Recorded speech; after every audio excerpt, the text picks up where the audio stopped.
Hey, Johnny, one of the beautiful things about traveling out to Maui is you get to meet with a bunch of guys who really know their stuff around foiling. We're kind of the lake wake foiling crew meets a surf foiling crew, and we learned a bunch about boards and foils and everything else. And so let's talk through the decision, why we chose this board and this foil. We'll put it together. We'll go out there and get some surfing in. All right, so here we are. We're here in Maui checking out our foil setup. So right here we have a Jimmy Lewis foil board. This one here, it's a 5/8, kind of a good one for starting out prone foiling. Not too big, not too small, really wide, so it's easy to get into the waves. I like to surf, so we'll see how it goes. Should be pretty good. Should have plenty of volume to get in initially and then get up on foil, but much different setup, a lot more volume than what you have on the lake, but still a lot of fun. So we've got the parts, pieces, the assembly. We'll get the foil in here and get it out on the water. And then we looked at a couple different boards. We looked at the KT, we looked at the Dave Kalama, and a couple other ones. That's where we ended up. And then after looking at the Armstrong foil, we also looked at the Naish foil. And we ended up here with this GoPro foil combo. We got two different wings to go along with it.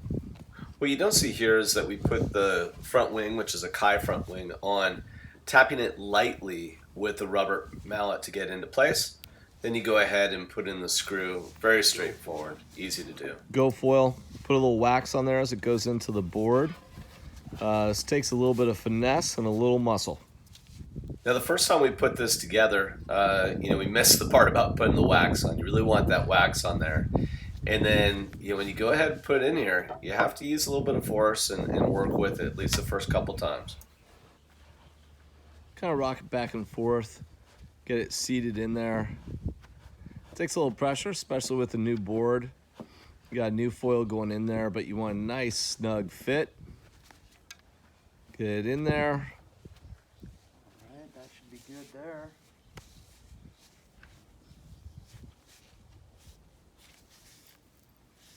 Long screw up front.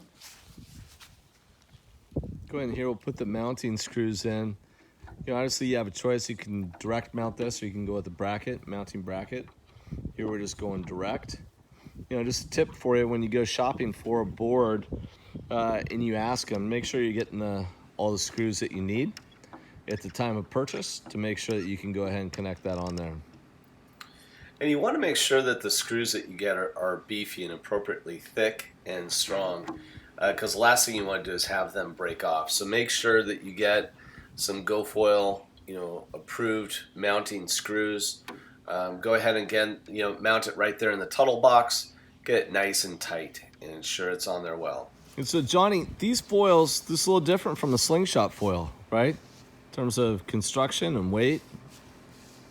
Yeah, definitely. These foils, they're a little bigger, they're a little lighter. They're kind of rounded up here on the front, but the biggest thing is the Slingshot foils, they're solid carbon. These kind of have a foam core in them, so they're a lot lighter. Probably makes them more efficient to pump in that when you're surfing, but yeah, different construction, different application to it, but yeah. And so then we have two different tail size foil choices to choose from.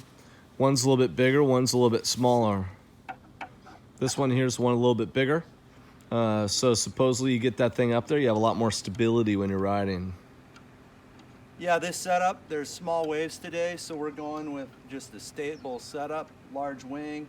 It'll get you up on foil a lot earlier than a smaller wing would, so stability and solid, so hopefully we can find something to ride.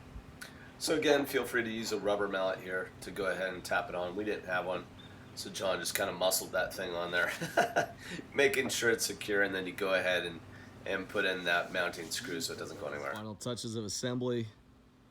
Get those screws down there nice and tight.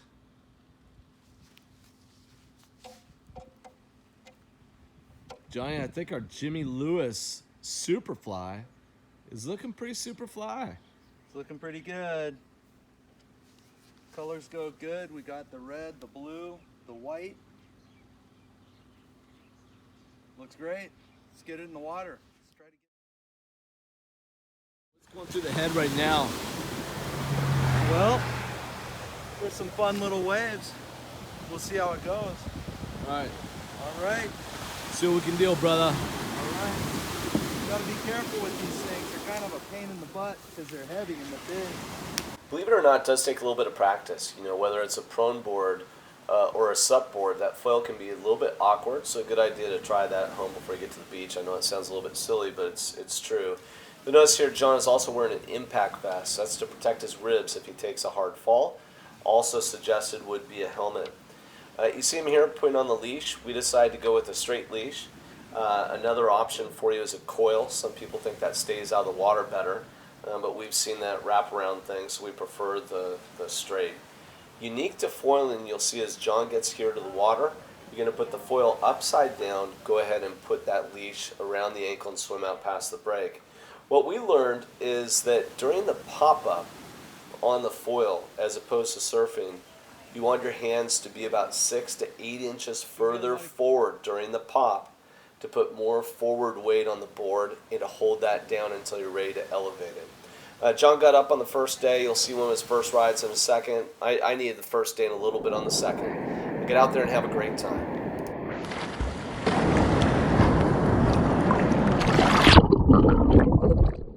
That was Ricky.